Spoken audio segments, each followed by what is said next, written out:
Welcome to Marketing with Confidence. I'm your host, Marianne Amies.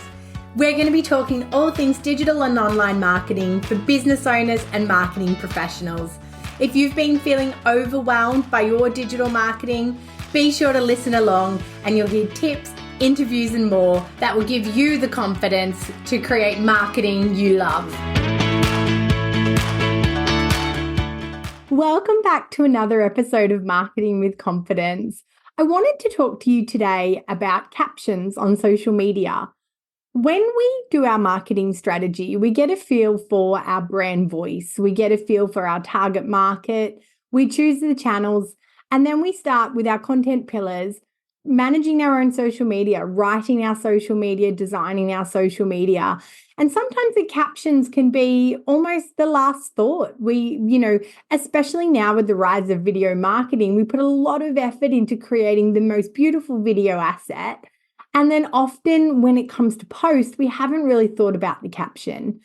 I think that there is a tendency to think that captions aren't as important as they used to be, or, nobody reads the captions. And certainly we all have shorter attention spans. And I think if we didn't before, the rise of TikTok has certainly nurtured us to increase the speed at which our thumb can push up.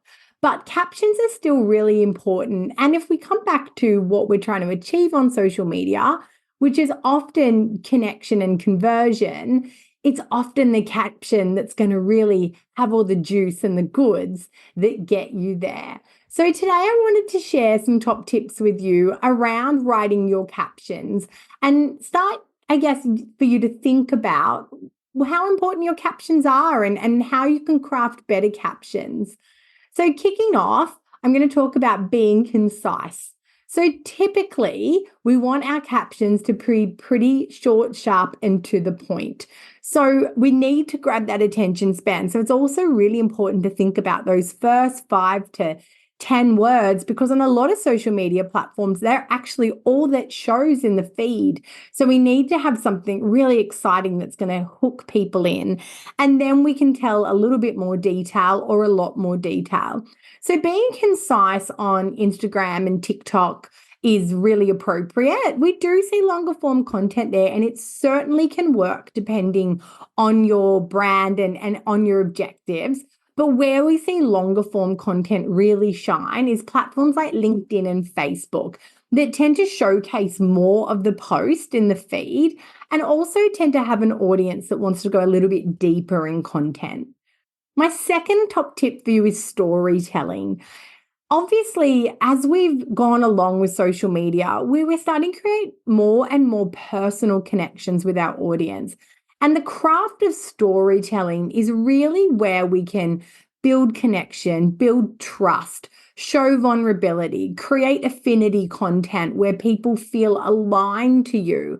So telling those stories around, your vision or your purpose, telling your stories around what inspires and motivates you, or simply telling the story about your product and the impact it's having on somebody, or the lovely feedback that you got and what that means to you. Storytelling as a caption strategy should really be in your mix. A percent of your posts ideally should have a storytelling element, because as we, especially as small business owners, are the face behind our brand, people want to get to know us on that level, and that's what's going to increase our effectiveness. Another great tip is injecting personality. Now, your brand has its own personality, and if you are the face of your brand, you have a personality. So when you decide your tone of voice, your brand ideals, your brand values, you really start to think about, well, what is my personality? And that may adapt to the channels that you're on. Again, you might not show so much personality on LinkedIn. I'll correct that. It's not that you won't show so much personality on LinkedIn, but for that audience, you may show a section of your personality, or you may make your content fit for platform, whereas on another platform, you may be a bit more irreverent, or you may be a bit more tongue-in-cheek, or, tap into trends. I guess injecting your personality is important, and it has to feel really authentic. And then looking at that fit per platform is important as well. And we see great examples of people with huge personalities, divisive content, and putting that across all channels and going really well. It's all about how confident you are and how, I guess, committed you are to that personality and if that is what's going to work best for you. But, whether it's humor or sincerity or integrity, enthusiasm, it's really important you infuse that unique flavor into your content. And you almost want people to see that caption and without looking at who posted it, them to know it's you or your brand because the personality shines through. The fourth great idea with captions is to be timely. So relating your captions to what's happening, whether that's, the Taylor Swift concert tsunami or whether that's Christmas, when you're topical and timely, it does allow people to engage with you right then and there, especially if you're tapping into questions they might have or asking them questions about what they're doing in regards to this event. That timeliness also makes you feel really relevant and up to date. Now, emojis, love them or hate them, they do have a great role on some social media. And I can say we've definitely worked with clients over the years that are like hard and fast, no emojis. And then other clients that love, a huge use of emojis. I don't think there's right and wrong. I think it comes back to, again, your brand personality, how you want to be seen in the market and fit for platform. There certainly may be platforms where a lot of heavy emoji use just doesn't seem to feel right there, where others where it does. And, I think it adds that playful, expressive touch to your captions. And they can also, I guess, convey a bit of emotion, enhance the tone, but we certainly don't want to go overboard with them and just kind of have emoji city. Including calls to actions in your captions. And this is one I think we often forget. We're all really encouraged to add value and add value and add value. And hey, I'll put my hand up and I'll always encourage you to do that too. But it's important that we come back and ask for the sales. So, we need to have a certain percent of our content that actually asks for the sale. So encouraging followers to take that action, like share, visit the link in bio, click on the article, buy this, sign up to that. I think we don't want to risk just being value add all the time and never actually letting them know how to engage. I think great captions also create intrigue. You want to spark curiosity. You want to craft captions that leave room for interpretation, that make people want to ask questions or make people want to, stay tuned for the next part. So it's almost part of storytelling, but think again how you can make your captions, I guess, be irresistible to people engaging, either sharing or wanting to know the next step. Staying authentic. And I've definitely talked about that throughout all of my tips so far.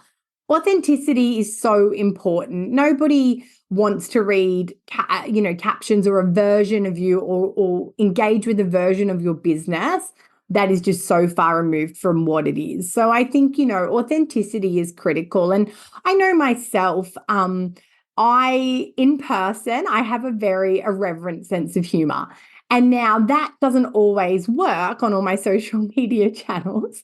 And so, although I sometimes will come across quite polished on LinkedIn and a little bit more relaxed on Instagram, in real life, I can at times be fairly inappropriate. So, I juggle that authenticity, I guess, with a bit of business to personal separation. And I think about what is right for my business, what's going to present me in a way that I feel confident and comfortable with, and what is also going to build trust and credibility against my followers.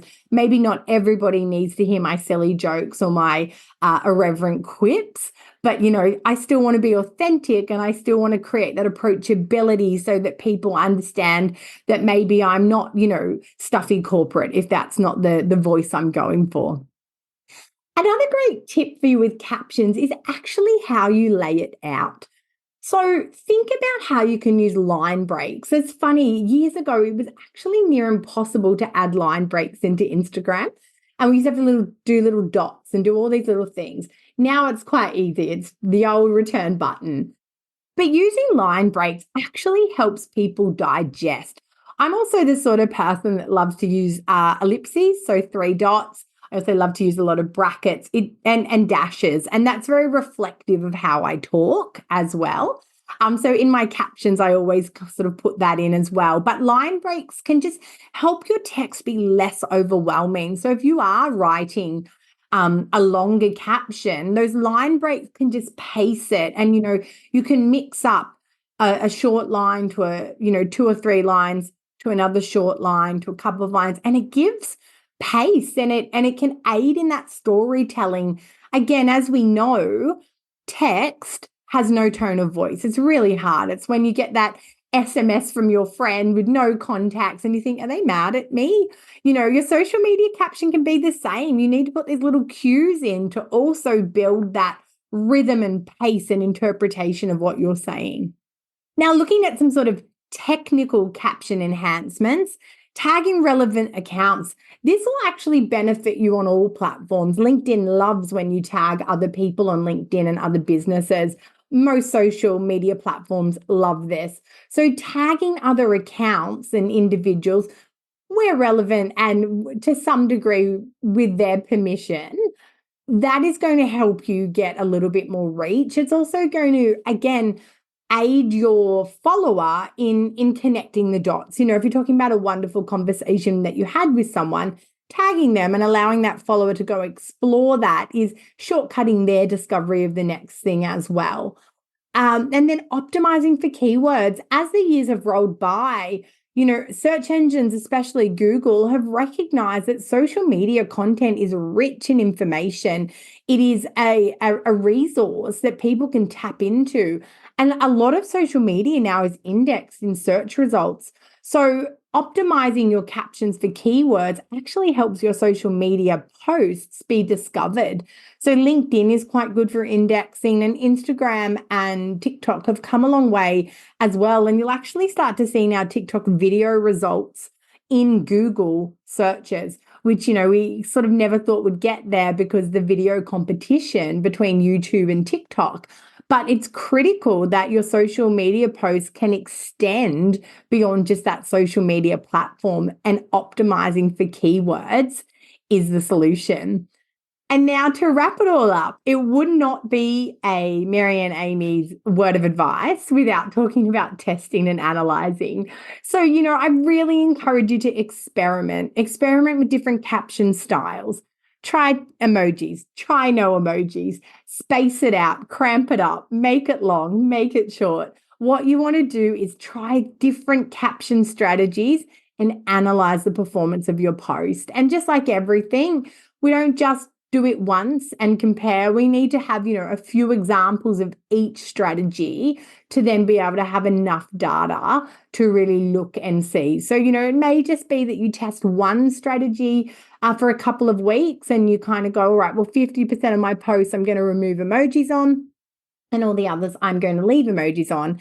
And 2 weeks later, I'm going to have a look if I can see any noticeable differences in engagement, and so on and so forth for some of those other ideas. I would love to hear your tips on improving captions and writing captions for your social media. I hope you found these helpful, and I really look forward to talking to you here again soon. Hey, thanks for listening to another episode. If you don't want to miss one, make sure you subscribe to the show in your podcast app. And if you love it, be sure to share it with friends and colleagues who you think could benefit from increasing their digital marketing confidence. Want more? Head to marianneamys.com to find out how you can work with me directly, to reach out to have me speak at your event, or to grab yourself some free resources.